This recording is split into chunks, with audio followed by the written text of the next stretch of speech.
我今日為你介紹嘅就係第二個波。點解有第二個波咧？買啊！咁之前個波咧，賣咗俾人。點解賣咗俾人咧？殘嘅，即係嗰個室內波。嗰個室內波啊，有分嘅咩？即係嗰個室內打嘅。跟住打嘅時候黑晒啊！成日會嘅咩？咁呢個咧應該做咩呢個？呢個街波唔會打我隻手黑晒。會嘅咩？有分別㗎，寫明㗎，係咁分㗎。質感唔同。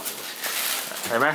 即係呢啲咧，呢個質地咧就喺街打嘅，咁咧就算爛咗咧都唔會黑晒嘅。嗰啲咧，嗰啲即係喺室內咧嗰啲地板地咧，所以先用嘅係咪咧？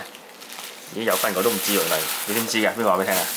同學。係咩？嗱，咁請問呢個咩牌子咧？同學。係咩啊？同學。係啊。呢個。攞匙多。請問呢個波幾多錢咧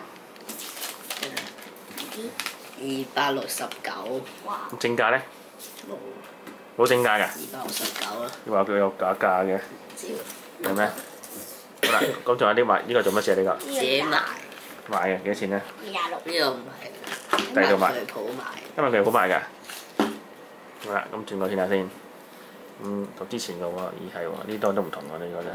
強雞翼。好啦，冇錯啦。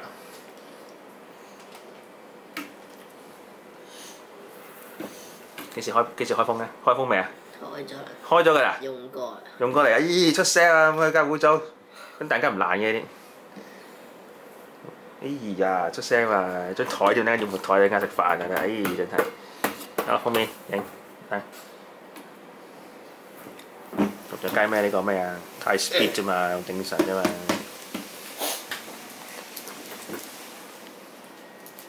好點解？